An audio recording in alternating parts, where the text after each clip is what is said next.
Hello everyone, this is Erik, the Asian movie enthusiast.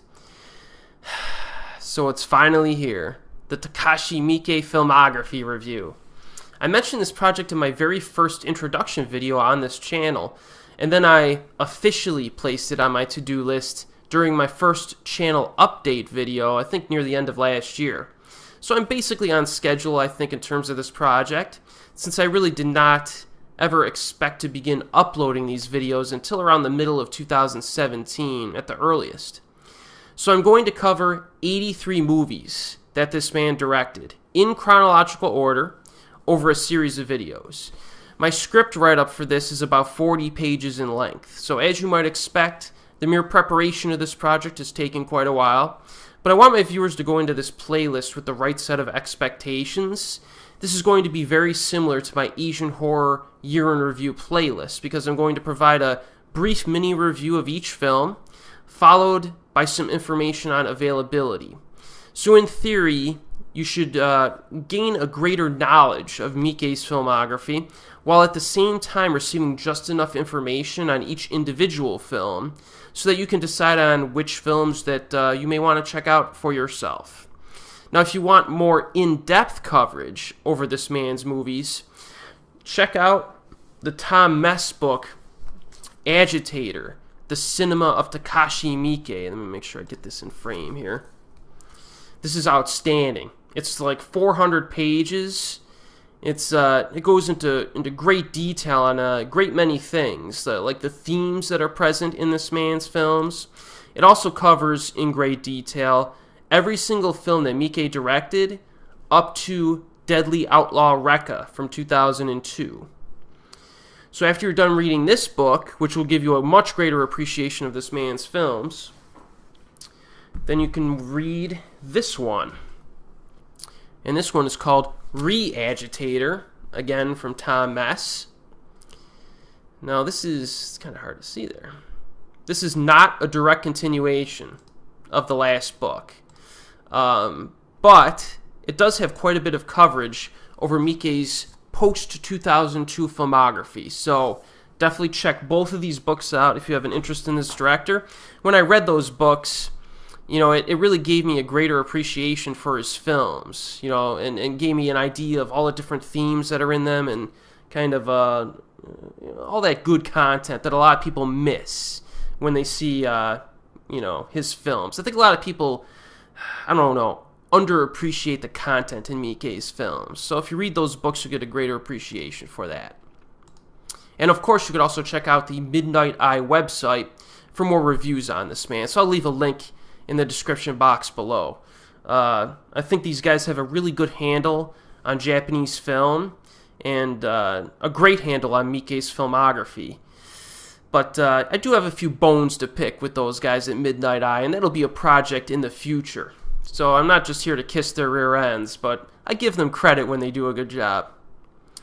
Now, in terms of my opinion, I've always found the public perception of Takashi Miike to be quite odd. During the early 1990s, he was making a lot of direct-to-video B-movies that most people still have not seen, and that's understandable because they have limited availability, and you're not really missing much if you choose to ignore them, in my opinion. But we're going to go through those, and just get a good understanding here of where Miike started. Then, from the mid-1990s, when around the time of Shinjuku Triad Society and Fudo the New Generation were released, we see like a coming of age of Miike, so to speak. Many of his fans considered this to be like the beginning of his prime, which would last until around 2004. I would say that this, the short film Box from Three Extremes would probably mark the end of his prime as defined by many international movie fans. And here's where the oddity comes into play, because many people during this era claimed that Miike was just a splatter director who made violent films. I saw that claim so many times on message boards during the mid to late 2000s. It was quite infuriating. And the reason for that is because it's a very ignorant and nonsensical criticism that is objectively false, as we'll see while going through his filmography. the subsequent section of his career, which stretches from 2005 through 2009, has been resoundingly ignored by most people.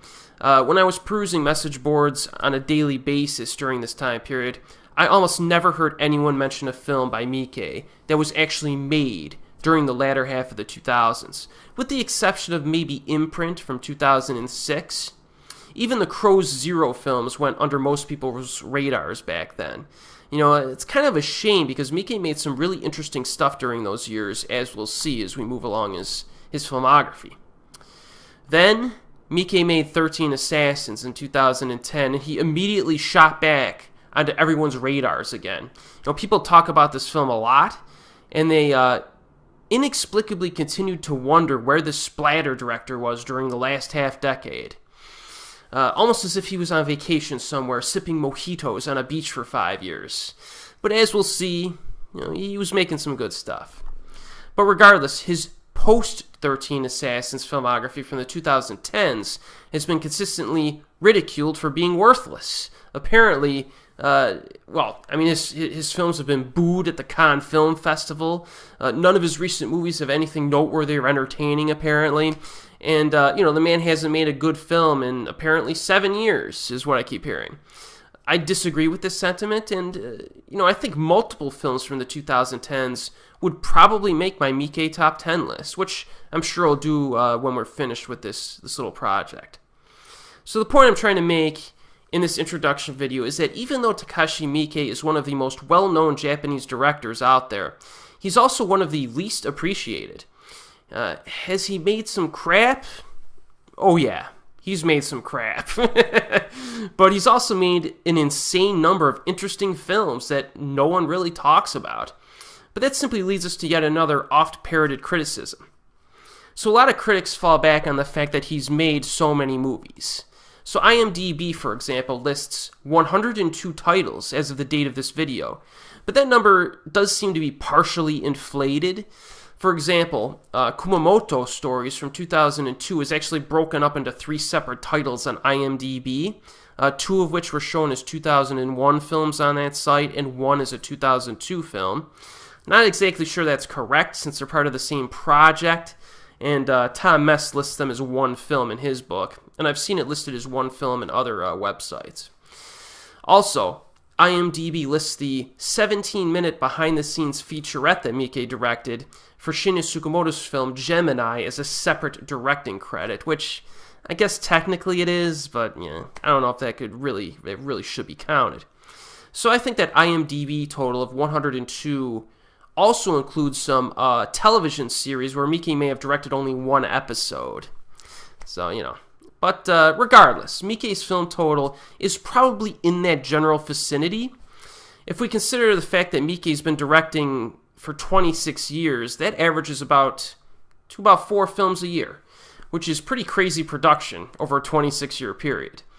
And it's even more crazy when one realizes that he's only been averaging maybe 2 films per year over the last decade, which means that he was cranking out tons of flicks during the earlier phase of his career, which we'll see as we're going through it.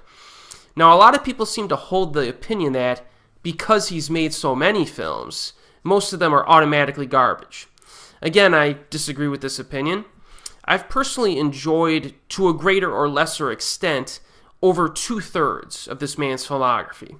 Now, sure, a good chunk of those films are flawed in one way or another, but in a lot of cases, I found that Miike is able to infuse enough interesting content and or entertainment value that makes the majority of his films worth watching. I would say even the vast majority. Another very important point to make is that Miike could be the most versatile director in the history of cinema. And I don't even think that's an overstatement. You could find some directors that can compete with him, but I don't think anybody blows him out of the water, that's for sure. The man has directed straight-to-video trash, big-budget blockbusters, gangster movies, comedies, coming-of-age films, art house films, dramas, films showcasing J-pop bands, horror movies, television miniseries, musicals, incredibly violent films, kids' films, samurai-era films, westerns, superhero movies, thrillers, romantic comedies, philosophical films, actual stage plays, science fiction films, revenge films, video game adaptations, and so on. I mean, the sheer variety in this man's filmography is unprecedented. And that's the flip side of the coin when referencing his proficiency in production. I always hear people complain about his productivity and use it as a criticism against him. He makes way too many movies, so most of them are automatically garbage. But I rarely hear anyone praise this man's diversity. Even his recent filmography, like from the 2010s that everyone just throws in the trash bin, has a fantastic variety to it.